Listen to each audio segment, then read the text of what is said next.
Nearly half of Canadians support banning sex change operations and life altering hormone treatments like puberty blockers for children. This, according to a recent poll, 45%. To be honest, that number seems pretty low to me. My guess is that far more Canadians will want to protect children from the horrors of these procedures after hearing more about what these radical procedures actually entail. Today, we're going to tell you about a Canadian surgeon who accidentally told us the horrific truth about these procedures. I'm Candice Malcolm, and this is The Candice Malcolm Show.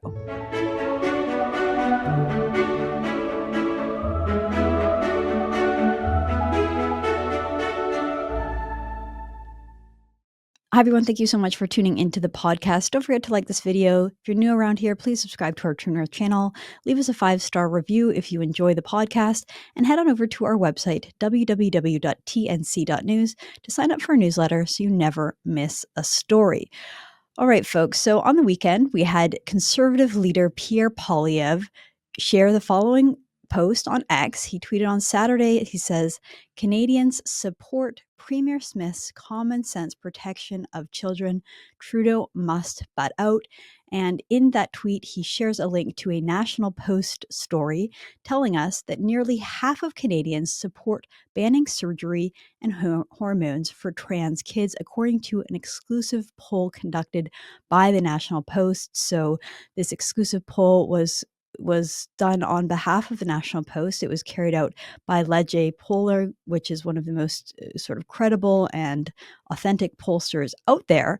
The survey asked 2,000 Canadians what they thought about these procedures. So, like I said, nearly half believe that gender reassignment surgery, which, let's just be honest, they call it gender reassignment surgery.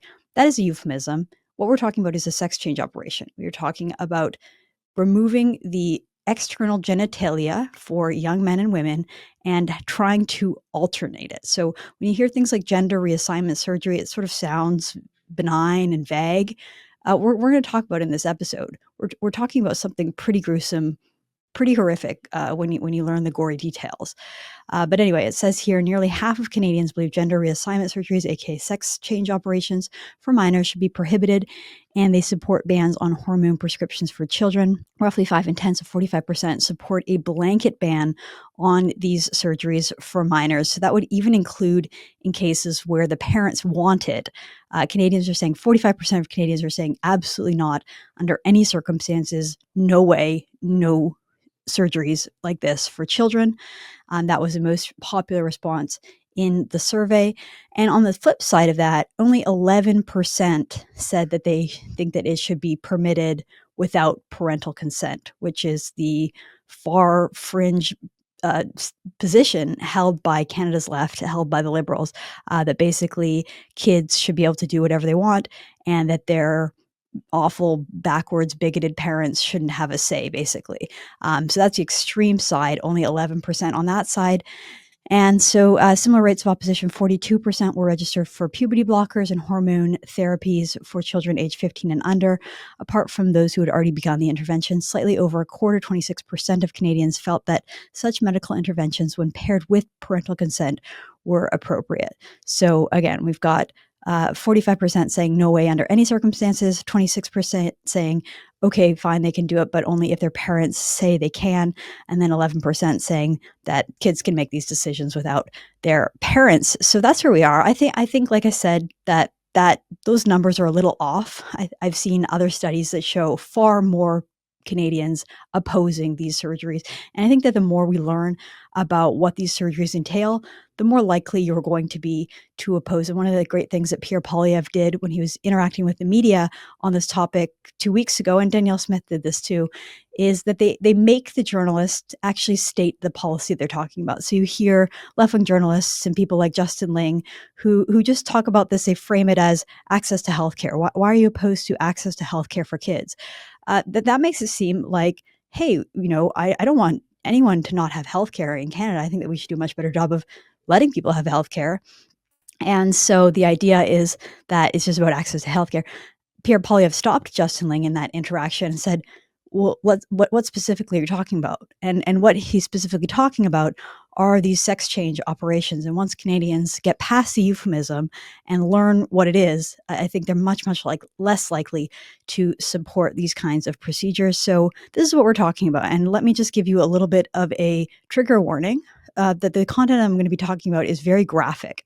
I'm going to tell you about what these sex change operations actually entail, because there's a big story, big breaking news that came out of the United States about Canada. It's interesting. We're at this point in Canadian media where foreign countries, foreign press do a better job of doing journalism in our country than the Canadian media outlets, because they're so agenda driven and they're so obsessed with their political affiliation to Justin Trudeau and just doing exactly what Justin Trudeau wants them to do.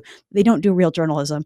And so when it comes to breaking stories like this, I mean, you have a couple of independent players like True North, but you're still seeing a lot of scoops coming from other countries. So we had the Daily Caller, which is a U.S.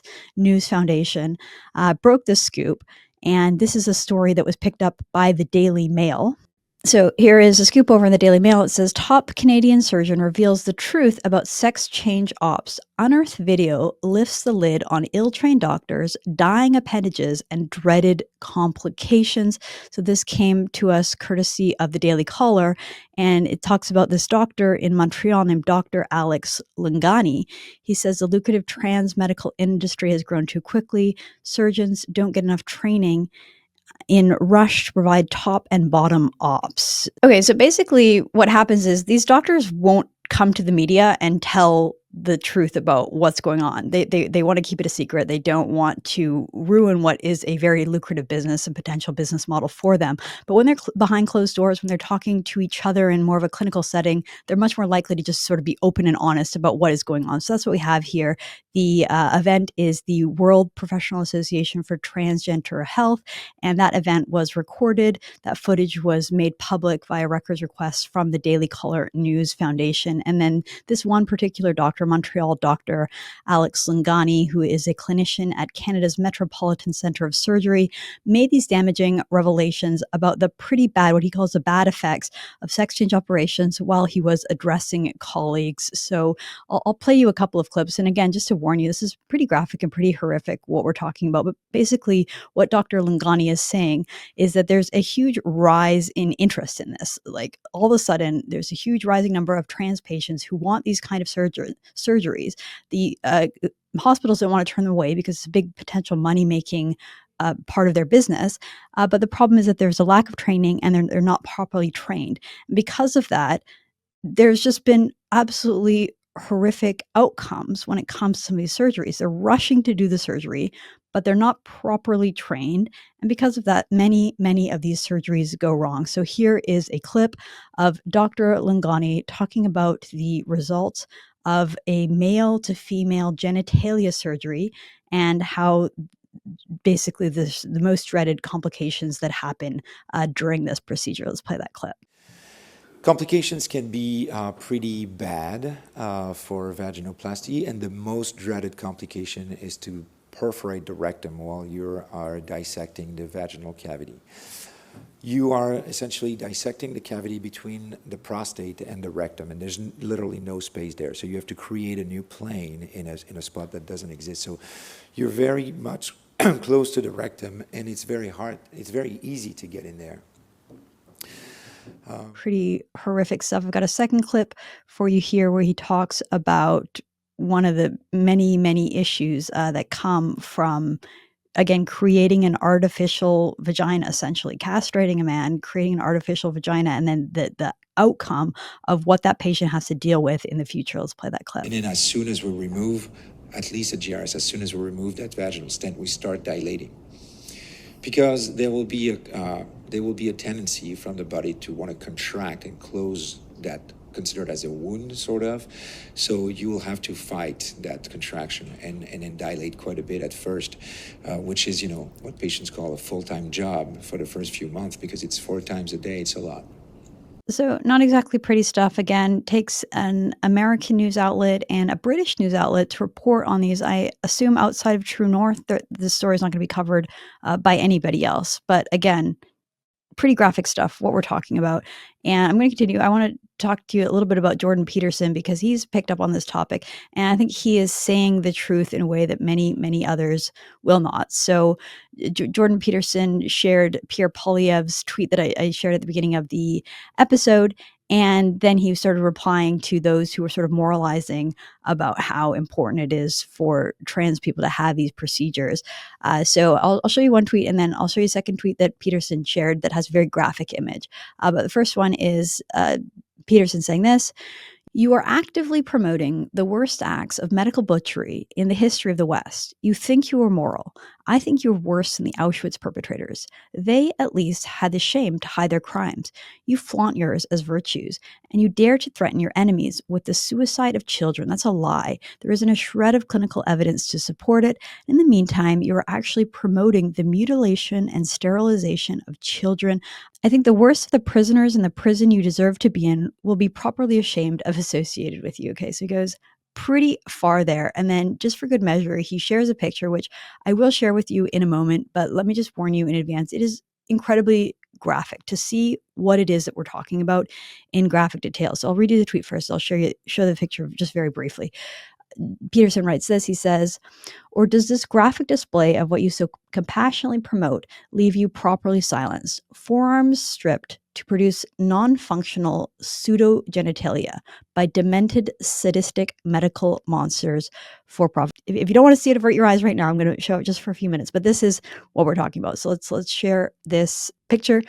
You can see what these sort of fake genitalia look like. It doesn't look anything realistic at all.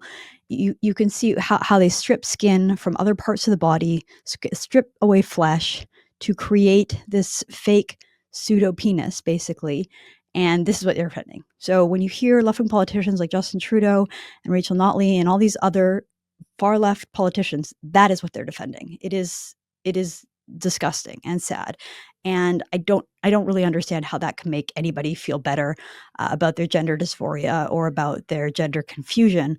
But I think it's important to show what we're talking about, and that is what Jordan Peterson did. Okay, let's go back to Pierre Poilievre and that tweet, because I think it shows something really remarkable that's happened in Canadian politics over just the past few weeks. So we had Danielle Smith come out with this policy. At the time, no one else was talking about this in Canadian politics.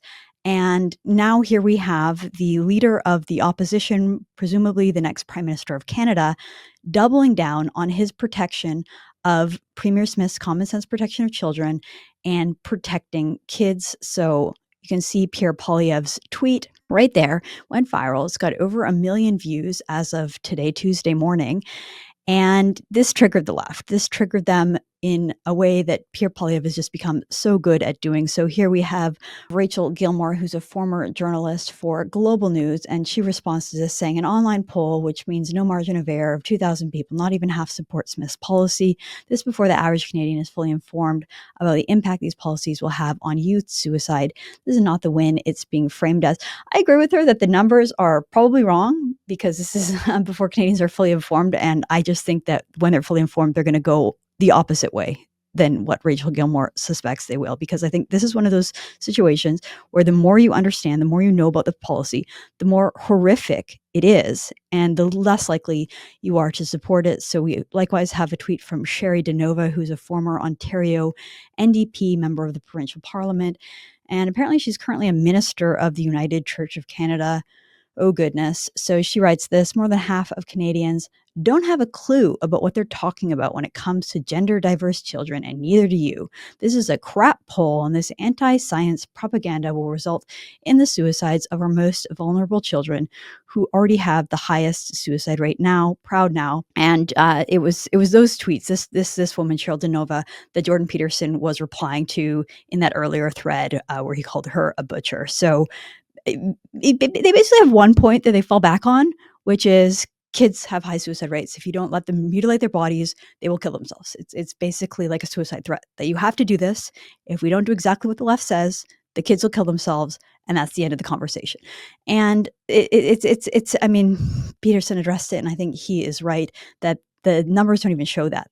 The statistics don't even show that. There's not a shred of clinical evidence, as Jordan Peterson said, I've seen studies that show the opposite, that the suicide attempt rate and suicide rate is actually higher among post-op people for obvious reasons, which is that after you have that surgery and you realize that it didn't fix your problems, it doesn't make your feelings change, it doesn't address the underlying issue. And now you have a mutilated body, and the people who undergo these procedures report all kinds of issues when it comes to like discomfort and pain and chronic pain that comes from these surgeries, as suggested by that surgeon who was talking about how the surgeons aren't properly trained in what they're doing. They don't really have the best idea of what they're doing. And that actually leads to suicide on the other side. So this threat that we always see that this will lead to kid suicide, it doesn't seem to be backed by science or evidence. One final reaction to Pierre Poilievre's tweet here is a woman named Kristen Raworth, who I believe is a conservative and I believe is a former journalist. She wrote this: when gay marriage was legalized in Canada, it still wasn't supported by half the population. We don't legislate on minority rights based on public opinion. We do so based on what is moral and correct. What is a moral and correct choice? I agree. I think that is right. We don't legislate based on public opinion. We legislate based on morality and what is correct. And in this case, it is not moral and it is not correct to allow children to mutilate their bodies in this way.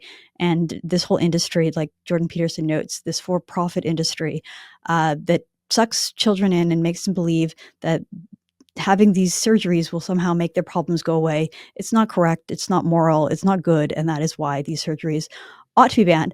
But to go back to Pierre Poilievre, I just want to note that this is a significant jump for the Conservative Party of Canada. So basically, like I said, Danielle Smith came out with these policies, and at first, the Conservatives were told not to talk about it.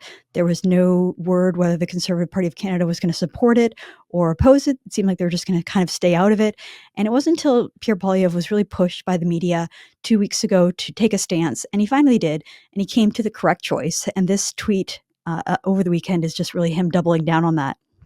And this is a significant jump for the Conservatives because prior to Pierre Poilievre being leader of this party, the party was led by Erin O'Toole. And when Erin O'Toole was in charge of the Conservative Party, when he was leader, back in December of 2022, the House passed a bill banning conversion therapy, and it was actually introduced by a Tory MP. And so what does this have to do with conversion therapy? Well, the name of the bill was sort of a cute trick to make you think of the sort of old school, I guess, Christian summer camps that kids used to have to go to, where there'd be an element where they would, if someone was gay, they would try to convince them that they weren't gay, or that there was some kind of a therapy that would force them to not be gay somehow. And that's what many Canadians think of when they think of conversion therapy. The problem with this specific bill, Bill C6, that was originally introduced by the Liberals and then the Tories jumped onto it under Erin O'Toole, was that it didn't do that. It basically conflated the idea of conversion therapy for heterosexual attraction with trans sex change, basically. So I'm going to read a little bit from Barbara Kay's article that she wrote, which was the case for getting rid of this conversion therapy bill. The bill is deeply problematic, beginning with a preamble which claims it is a myth that gender identity can or ought to be changed. And then Barbara Kay writes, it is no myth that gender identity can change. If one or two of Canada's top-tier experts in gender dysphoria research had been consulted in the bill's creation, the working group would have learned that without invasive intervention, 80% or more of gender dysphoric children who identify as the opposite sex revert to comfort in their natal sex post-puberty. So if you understand that, a significant number of these children emerge as gay or lesbian.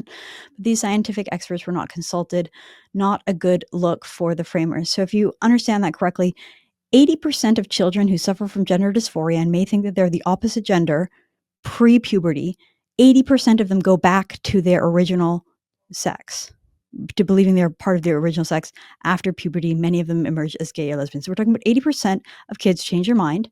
And here we have a bill that's saying that they cannot go to therapy, they can't speak to somebody, they can't try to have a conversation to understand what their feelings are actually about.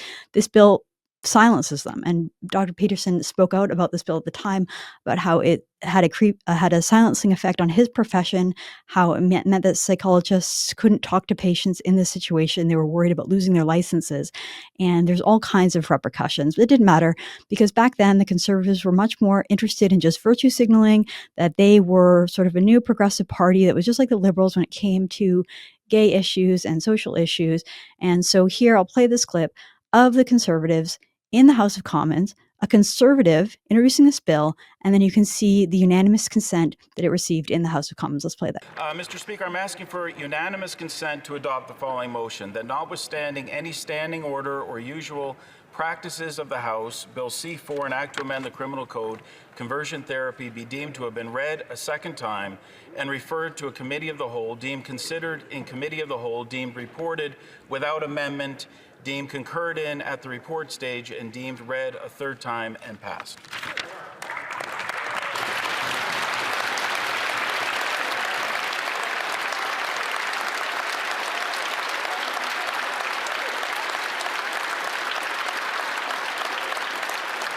This being a hybrid sitting of the House, for the sake of clarity, I will only ask those who are opposed to the request to express their disagreement. Accordingly, all those opposed to the honourable member moving the motion will please say nay. Agreed. The House has heard the terms of the motion. All those opposed to the motion will please say nay. There being no dissenting voice, I declare the motion carried.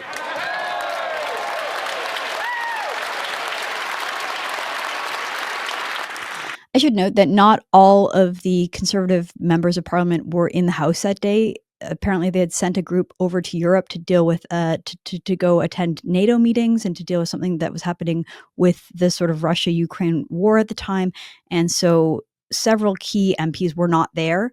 But you could see how Erin O'Toole whipped the Conservative caucus into everybody supporting transing of the kids, everybody supporting a law making it basically illegal for kids to go to therapy if they're dealing with gender dysphoria. And I should note that I called it Bill C6, and then there in the video it was Bill C4. So originally it was called Bill C6, and there were some conservatives that opposed it, and then they reintroduced it as Bill C4, and that was when it got unanimous consent there. So basically, that's where the Conservative Party was prior to Pierre Poilievre taking over. I won't blame Poilievre for the decisions of his party 15 months ago, because he wasn't the leader at that time, but it is just worth noting how things have changed. So we have Billboard Chris, who is a prominent anti-transing the kids activist, and he congratulated Pierre Poilievre for taking this stance. He writes this on Twitter. He said, Conservative leader Pierre Poilievre spoke out